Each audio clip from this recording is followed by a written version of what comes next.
Corona की वजह से बहुत कुछ रुक गया है और बहुत कुछ बदल भी गया है। हम लोगों को कई तरह की दिक्कतों का सामना करना पड़ा है। इसी को देखते हुए इनकम टैक्स डिपार्टमेंट ने कई लास्ट डेट भी बदल दी हैं। कुछ तो ऐसी डेट्स भी चेंज कर दी गई हैं जिनकी हमें उम्मीद भी नहीं थी। एक ऐसी लास्ट डेट आगे बढ़ाई गई है जिनकी वजह से आप हज़ारों रुपए टैक्स बचा सकेंगे। आइए सभी इम्पॉर्टेंट लास्ट डेट के बारे में एक एक करके आपको बताते हैं। मुझे उम्मीद है दोस्तों कि ये वीडियो आपके लिए ज़रूर उपयोगी होगा।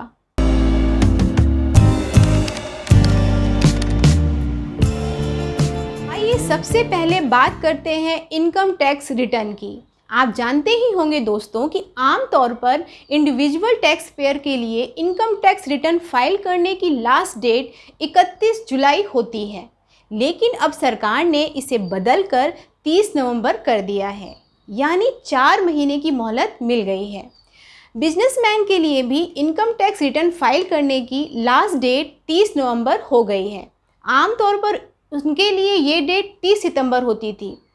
टैक्स ऑडिट भी अब 30 सितंबर की बजाय 31 अक्टूबर तक पूरा करना होगा।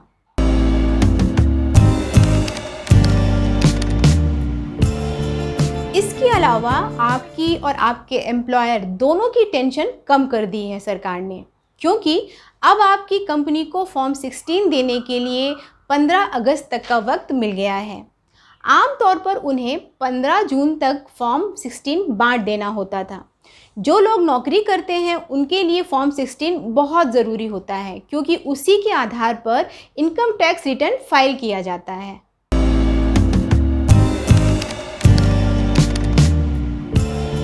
अब तक हमने जिन डेट्स का जिक्र किया है दोस्तों, वो पहले भी ज़रूरत पड़ने पर बदलती रही हैं, लेकिन एक ऐसी डेट भी बढ़ाई गई है जिसके बारे में कम से कम मैंने तो उम्मीद नहीं की थी।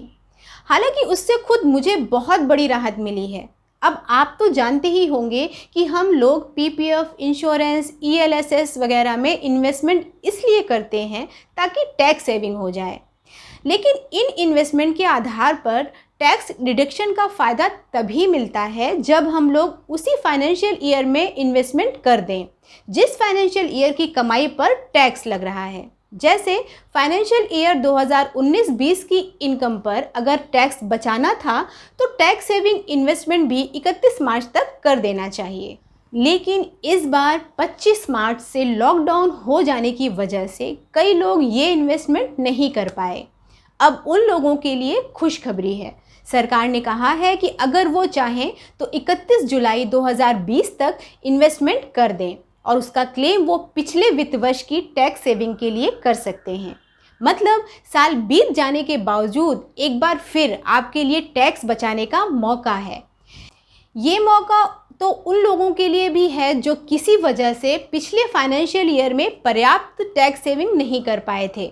अब वो इस राहत का फ़ायदा उठाकर बचा हुआ टैक्स सेविंग इन्वेस्टमेंट कर सकते हैं। बाई चांस उन्हें ये मौका दूसरी बार मिल रहा है। अब मेरा खुद का पिछले साल का पीपीएफ इन्वेस्टमेंट छूट गया था।